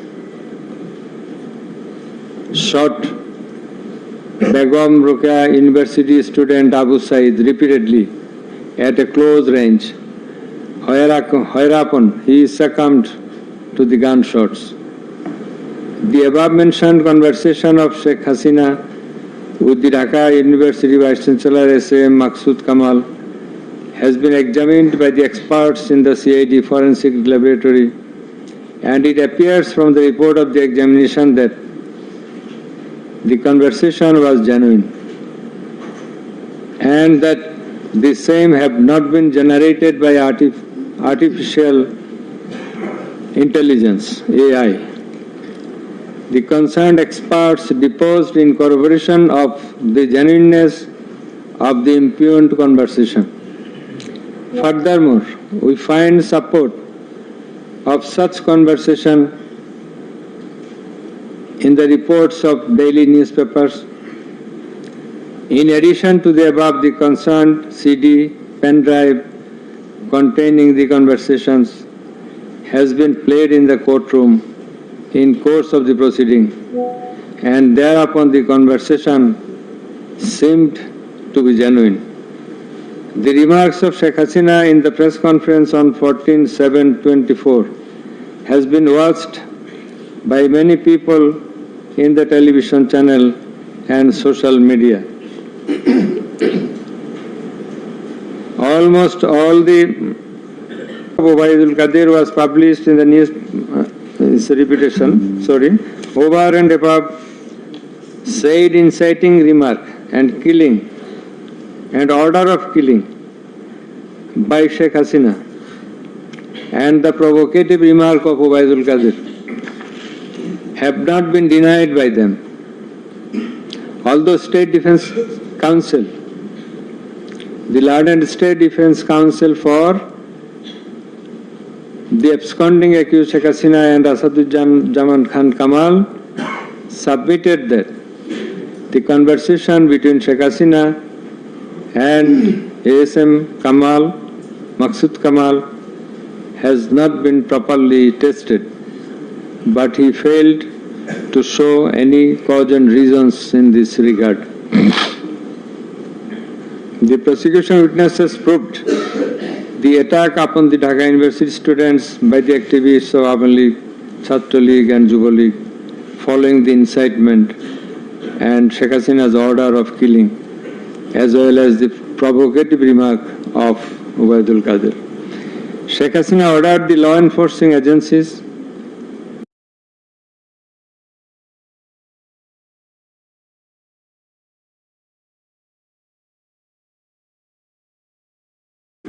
to use drone for locating the congregating protesters and thus to use helicopter and lethal weapons to kill them. Such order has been disclosed by Sheikh Hasina in her telephonic conversation on 18/7/2024 with Dhaka South City Corporation Mayor Fazle Noor Taposh, as it has been read beforehand, and also with Hasanul Haq Inu. The concerned pen drive CD containing the aforesaid conversations have been submitted in the tribunal. The said conversations have been examined in the forensic laboratory of CID, and the concerned experts found that the conversations were genuine and not generated by artificial intelligence, AI. Moreover, the pen drive CD containing the conversations in question have been played in the courtroom, and we have heard the conversations, and thereupon it appeared to us that the conversations are real, not fake and fabricated. Accused Prime Minister Sheikh Hasina, accused Home Minister Asaduজ্জামান Khan Kamal, accused Inspector General of Police Chaudhry Abdullah Al Mamun acted jointly in connivance and collaboration with each other to commit the atrocities in order to kill the protesters throughout the country. It has been disclosed by Chaudhry Abdullah Al Mamun in his testimony that a core committee consisting of Home Secretary Jahangir, Additional Home Secretary Political Mr. Tipu Sultan, Additional Secretary Reza Mustafa, SB's Chief Monirul Islam, DB Chief Harun Rashid, RAB DG Barrister Harun Rashid, DMP Commissioner Habibur Rahman, DG of BGB Major General AKM Major General Ashrafuzzaman Siddiqui, DG of Ansar Major General AKM Aminul Haq, NTMC Chief Major General Ziaul Hassan, DGFI Chief and NSI Chief used to hold meeting every night after 19 July 2024 at the residence of Home Minister Asaduজ্জামান Khan Kamal. Accused Chaudhry Abdullah Al Mamun said that Instruction to the core committee used to come from the Prime Minister. He also said that at one stage of the movement, it was decided to use drone to locate the gathering of the protesters and to use helicopter and lethal weapons to control the movement. In a meeting of the core committee, Sheikh Hasina passed a direction to use lethal weapon.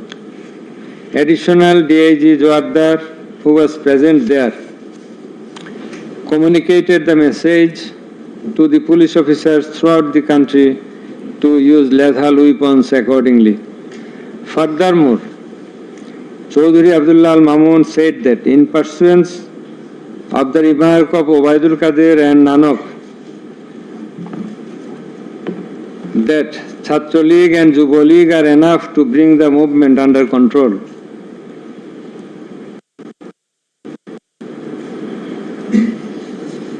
He further said that following such remarks,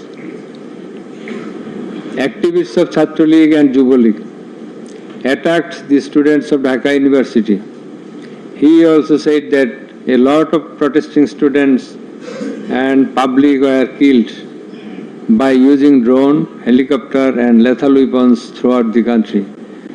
Chaudhry Abdullah Al Mamun further asserted in his testimony that he, along with Home Minister Asaduzzaman Khan Kamal, Home Secretary and the MP Commissioner, went to Narayanganj on 29/7/24 to observe the situation of the movement, and on the way they stayed for a while in front of Jatrabari police station, and then DC Iqbal of Wari Zone showed a video to the Home Minister on his mobile and said, "We shoot one, that one dies, that one gets injured, but the others do not move." Therefore, it is perspicuous from the above that all the three accused led the operations against the protesting students and public jointly as a matter of joint criminal enterprise. As the aftermath of Sheikh Hasina's order, as well as the supervision and guidance of accused Home Minister Asaduzzaman Khan Kamal and IGP Chaudhry Abdullah Al Mamun, the law enforcers and activists of Awami League, Chhatra League and Yuva League invaded the protesting students and public throughout the country by using drone, helicopter and lethal weapons, causing death to about 1,500, inclusive of 6 protesters at Sankarpur of Dhaka, namely Shahriar Khan Anas, Mahdi Hassan Junaid, MD Yaqub, MD Rakib Hawladar, Muhammad Ismamul Haq, Manik Mia alias Shaharik, and another 6 protesters at Ashuria of Sabar, namely Sajjad Hussain Shajol, As-Sabur, Tanzil Mahmud Sujoy, Bayezid Bustami, Abul Hussain, and another unidentified protester near Dhaka, and caused grievous injuries to about 25,000 of them. In Ashulia, the aforesaid 5 dead bodies and another body of an unidentified injured protester were burned with petrol by police. The law enforcers and the activists of Awami League and those of its affiliated organizations named Chhatra League and Yuva League killed and injured the protesting students and members of the public with lethal weapons like SMG, LMG, China rifle, shotgun, 9mm pistol, 7.62 pistol, both on the ground as well as from the helicopters from above the ground. The atrocities were committed by incitement, order, abatement, and failure to take preventive and punitive measures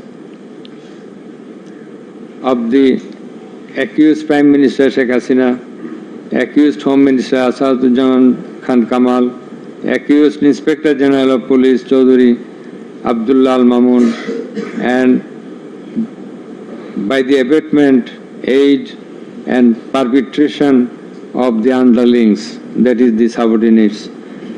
Some of the injured victims, members of the families of dead and injured protesters, other eyewitnesses from different parts of the country deposed in support of the atrocities of killing and injuring hundreds and thousands of protesters all over the country. Under the foregoing facts and circumstances, it has ostensibly been substantiated that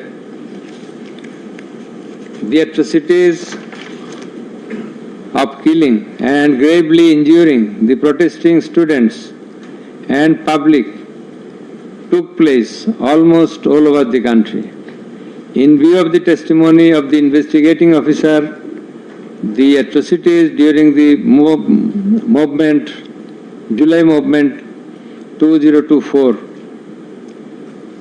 the atrocities occurred in 50 districts and lethal weapons were used in 41 districts of Bangladesh. We also find that victim witnesses from many districts testified in the tribunal stating that killing and injuring the students and common people took place in their respective districts during July movement 2024. Thus, it is clear enough that attack in question was directed against civilian population, and it was widespread and systematic.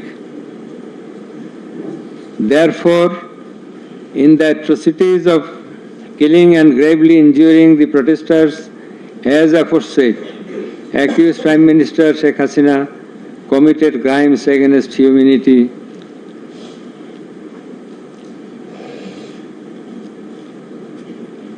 by her incitement, order, and also failure to take preventive and punitive measures under Charge 1.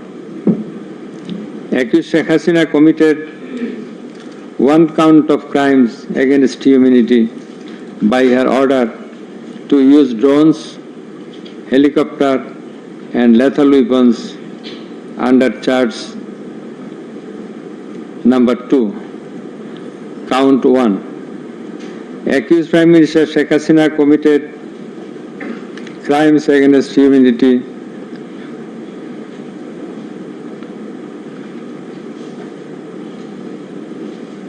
on one count under Charge 1.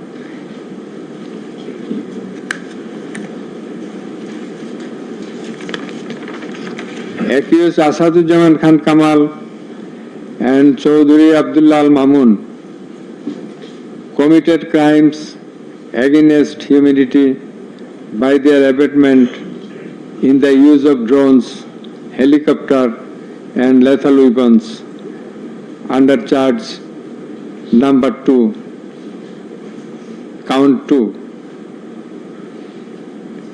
Accused Asaduজ্জামান Kamal and Chaudhry Abdullah Al Mamun committed 2 counts of crime against humanity under the same charge by their abatements and failure to prevent the atrocities at Sankarpur, Dhaka, and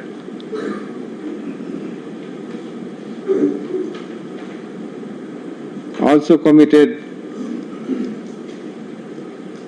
crimes against humanity by their abatements and failure to prevent the atrocities in Ashulia, Sabar, Dhaka under the same charge. accused Sheikh Hasina, the Prime Minister, and as the President of Awami League and the controlling authority of all affiliated organizations, was the superior commander of the said party leaders and activists, as well as the Home Minister and Inspector General of Police, that is accused Sheikh Hasina and two other accused were in the superior and subordinate relationship. On the other hand, the Home Minister was the superior of the Inspector General of Police, that is, they are in the superior and subordinate relationship. As required to be an element as required by the provisions of Rome Statute. In the like way, all the police officers are subordinate to the Inspector General of Police. They worked under him. Thus, it is apparent that accused Prime Minister Sheikh Hasina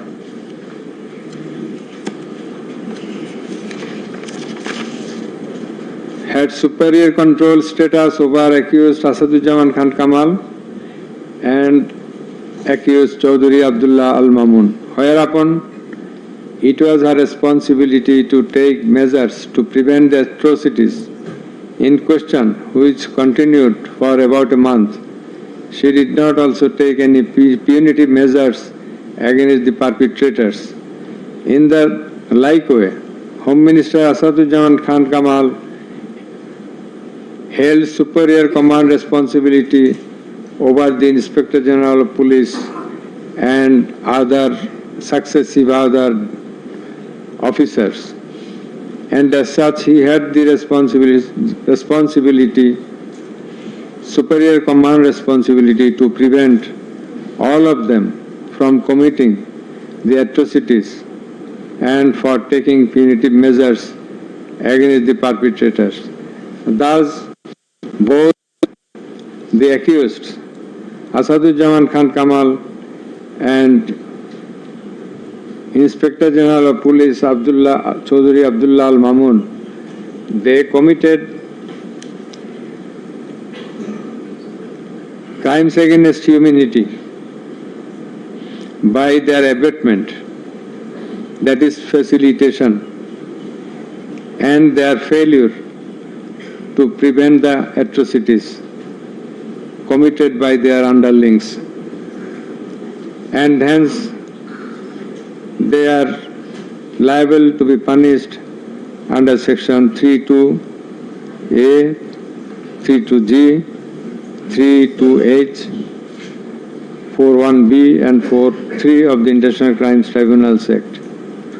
Accused Sheikh Hasina is liable to be punished under section 32A, 32H, 41B and 43 of the International Crimes Tribunals Act 1973.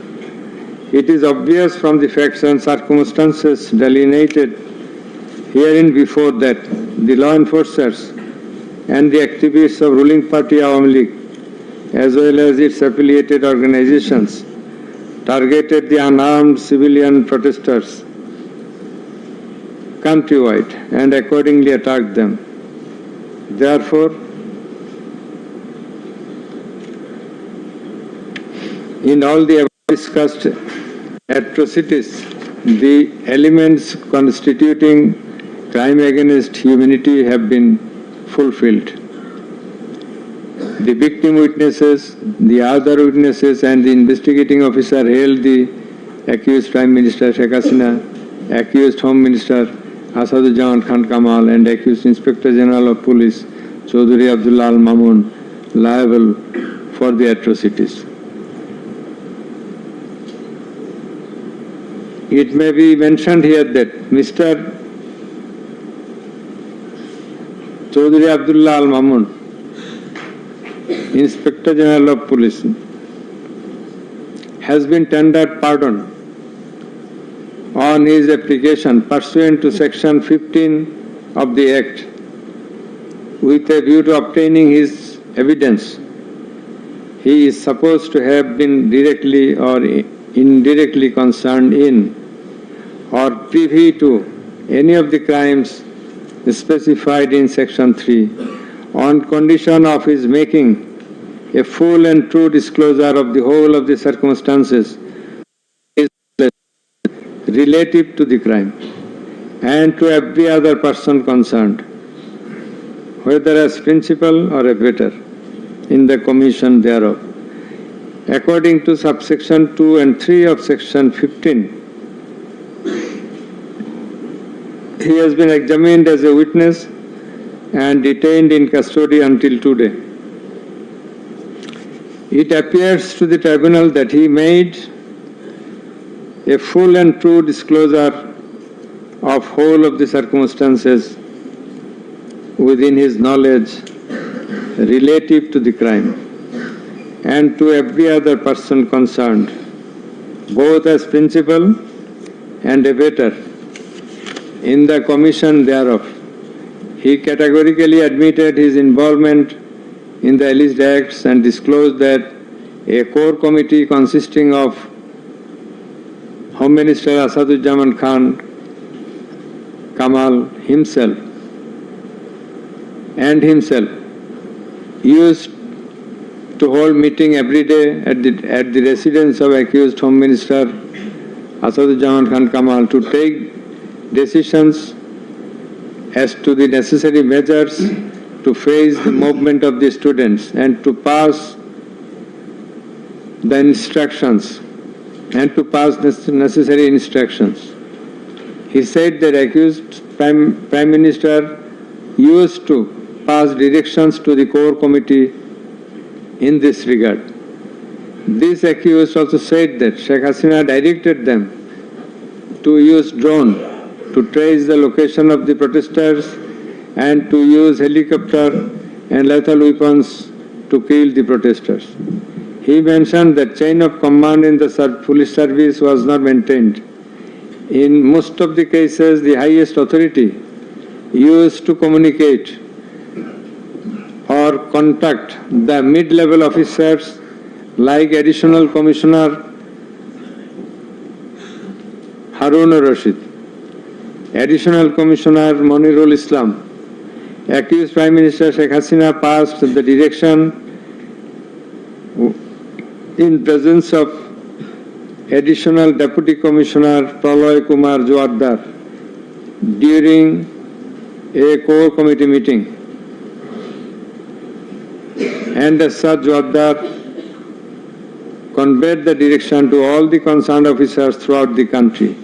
Direction means the direction to use helicopter and lethal weapons as well as drones.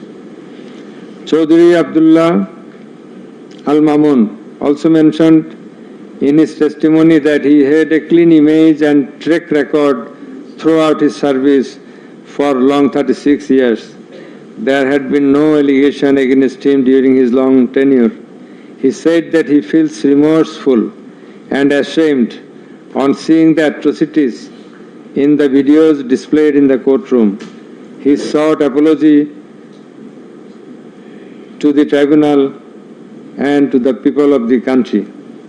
Although accused Chaudhry Abdullah Al-Mamun claimed to have made full disclosure of the circumstances,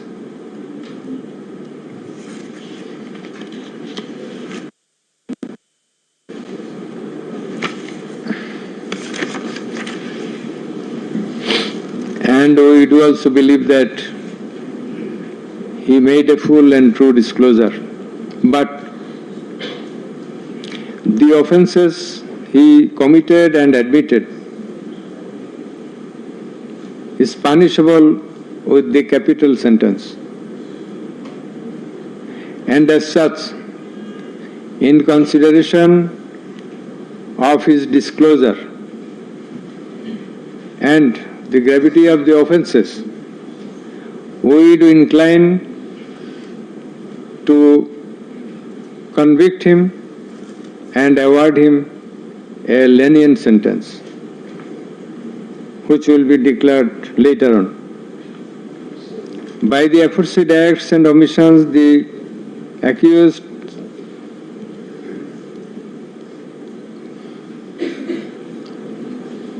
committed crimes against humanity under section 3 2A, subsection G, clause H, 41, 42, 43 of the International Crimes Tribunal Act 1973, as stated before. The accused Sheikh Hasina and Asaduজ্জামান Khan Kamal remained in abscondence ab initio, despite the fact that notices and warrants were duly served in their given address according to law. Moreover, they were asked by publishing notice in 2 daily newspapers to appear and contest the case, but they did not turn up. Thus, their abscondence itself is suggestive of their guilt. The learned State Defence Counsel contended that the trial of the accused persons under the International Crimes Tribunal Act 1973 is not tenable, since the Act was passed in the Parliament for the purpose of trial of the criminals of War of Independence in 1971. While arguing this, the learned State Defence Counsel perhaps did not have a refusal of the provisions of the Act as well as the preamble thereof.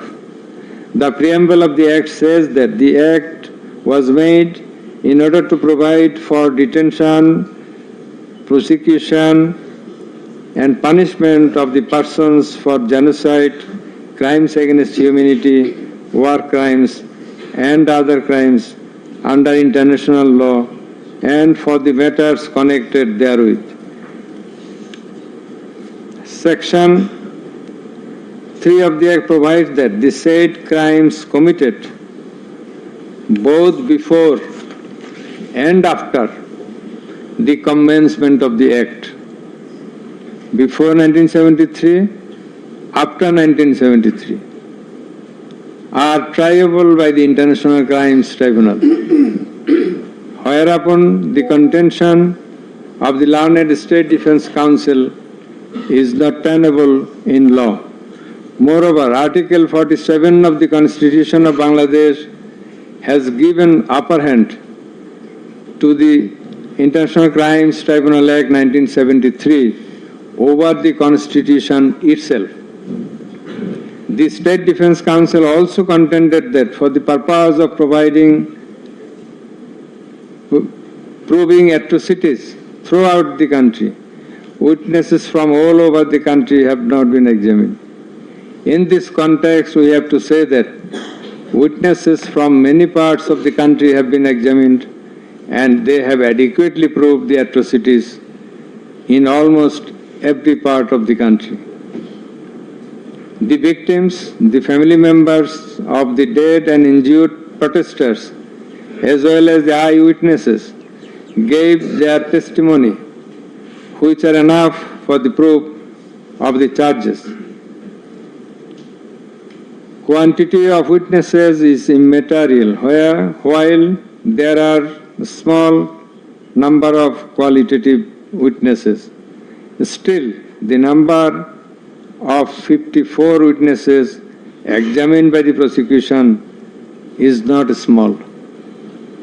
The learned State Defence Counsel also alleged that the audio conversations in question have not been examined by more than one department like CID. In this regard, we would hold that the genuineness of the report of CID has not been challenged, nor has the report been proved ingenuine, whereupon no other department was in need of holding further examination thereof. It is the further allegation of the learned State Defence Counsel that accused Sheikh Hasina and Asaduজ্জামান Khan Kamal did not incite or order the commission of the crimes against humanity as alleged, nor did participate in the commission thereof, and thus they deserve to be acquitted. The learned Chief Prosecutor, in course of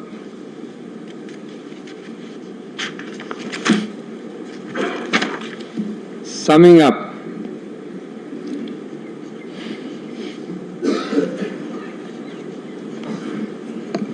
asked for passing necessary order restraining Awami League from running activities as a political party. Although the prosecution depicted series of worse deeds of Awami League regime in the language of the prosecution, since achievement of independence of Bangladesh in 1971, the tribunal does not incline to discuss on this point since this is not the issue of the instant case. It has come to the notice of the tribunal that accused Sheikh Hasina, in defiance of the orders of the tribunal to appear and contest the case, has given interviews in the media wherein she denied the allegations leveled against her in this case and also made some derogatory remarks. I have noted this aspect beforehand, but in some of her interviews, she impliedly admitted her superior command responsibility.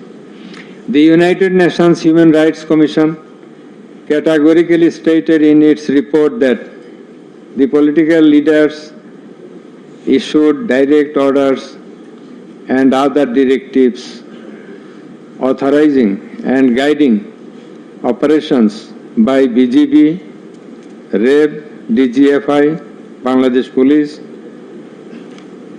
and Detective Branch that involved serious violations of human rights against protesters and other civilian, including extrajudicial killings and arbitrary detention.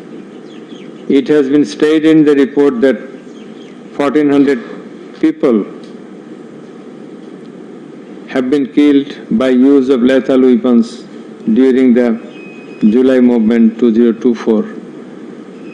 By the political leaders, the United Nations Human Rights Commission meant the highest government authorities. The authorities in question are unprecedented in the history of Bangladesh.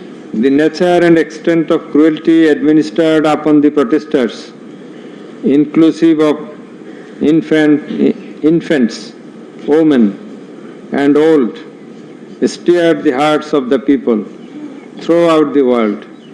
On seeing the scenario of dead and injured protesters and their outcry in the videos displayed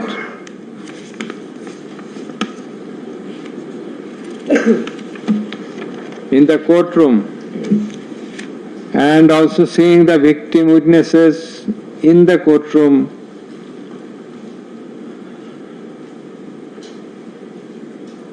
for giving testimony, who lost their skull, eyes, nose, hands, and legs. Any human being will fail to be in the normal state of mind seeing such scenario. Such atrocities must be brought to an end at any cost. Justice must not fail. In view of all the above facts and circumstances and findings, it is hereby ordered that accused Sheikh Hasina be found guilty on 3 counts under charge 1. Count number 1, incitement. Count number 2, order to kill. Count number 3, inaction to prevent the atrocities and failing to take punitive actions against the perpetrators, and thus she is punishable. She is liable to punish under Section 3, subsection 1A,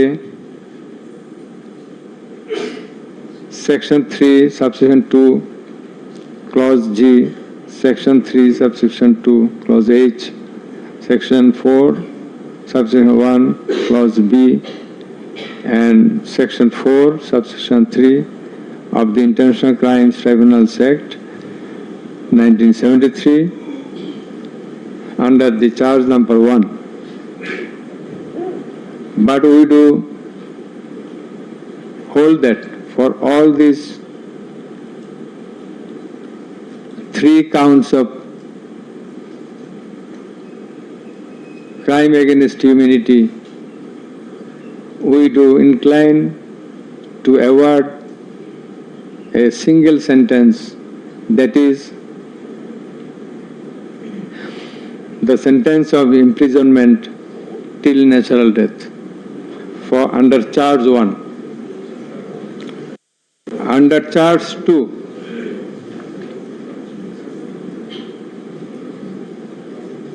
accused Sheikh Hasina is liable on 2 counts. On 1 count, there are several counts. For 1 count, that is passing the order for deploying drones, helicopters, and using lethal weapons to kill the protesters. She committed crime against humanity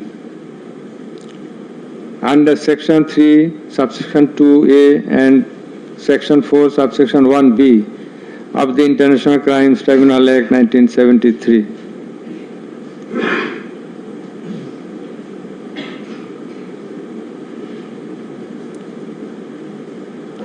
She also committed the same crime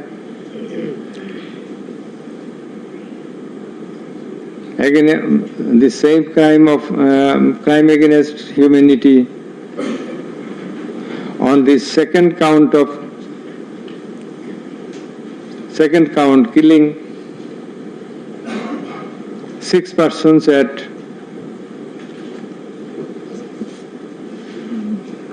Sankarpur of Dhaka, which was committed in contemplation, in furtherance by virtue of her order, as stated beforehand. And similarly, she committed the same crime, that is the crime against humanity, on another count for causing the killings at Ashulia of Sabar, killing of 6 persons. For all these 3 counts, we have decided to inflict her with only 1 sentence, that is sentence of death.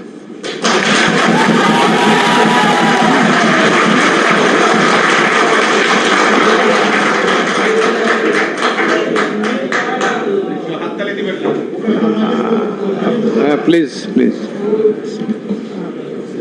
For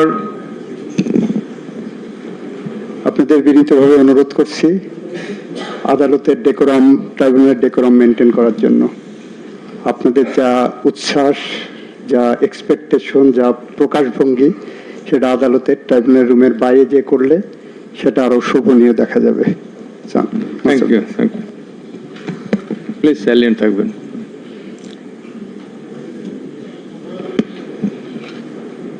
Accused Asaduzzaman Khan Kamal and accused Chaudhry Abdullah Al Mamun. Accused Asaduzzaman Khan Kamal is liable for committing crime against humanity for the occurrence of killing 6 persons at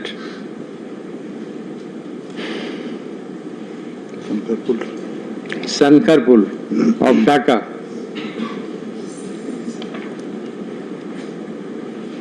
In this occurrence, they are liable for committing crimes against humanity by their abatement and failing to prevent the atrocities and also to failing to take necessary preventive measures, punitive measures. And thus, Asaduzzaman Khan Kamal is held liable for the commission of crime against humanity under section 32A, 32G, 32H, 41B, 43 of the International Crimes Tribunal Act 1973 for the commission of killing of 6 persons both at Sankarpur and 6 persons at Ashulia of Sabar. And for both the occurrences, he committed 4 counts of offences, crime against humanity, 4 times, by his abatement and failure to take necessary actions in Sankarpur, by his abatement and failure to take necessary action at Ashulia. So for all these 4 counts, we have decided to award a single sentence of death to Asaduzzaman Khan Kamal. As regards Chaudhry Abdullah Al Mamun, as I have elucidated before, he has contributed to the trial of this case by making full and true disclosure of the circumstances within his knowledge. Yet, he also admitted, and he was involved in all the occurrences throughout the 36 days of movement, considering both his contributions, his admissions, with the material evidences to the tribunal to arrive at the correct decision, and also in consideration of the gravity of the offence, we are both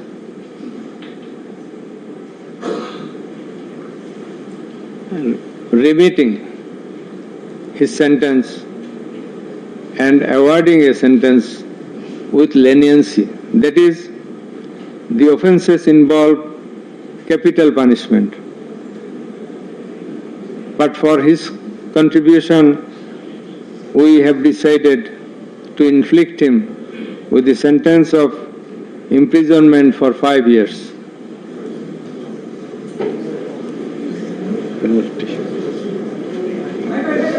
The properties of accused Sheikh Hasina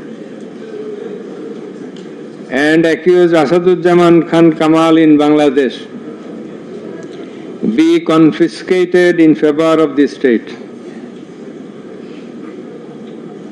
The government is directed to pay considerable amount of compensation to the protesters concerned in this case, who have been killed in July movement 2024, and also to take measures to pay adequate compensation to the wounded protesters in consideration of the gravity of their injury and loss. The sentence shall be carried out in accordance with the provisions laid down in section 20, subsection 3 of the International Crimes Tribunals Act 1973, preferably pursuant to the long-standing practice. Let a copy of this judgment be transmitted to the District Magistrate Dhaka for necessary action. Let copy of the judgment be supplied to accused Chaudhry Abdullah Al Mamun according to law. The absconding accused will not get any copy. at the moment. So thank you all very much. দিয়ে দিলেন না sir দিয়ে দিলেন না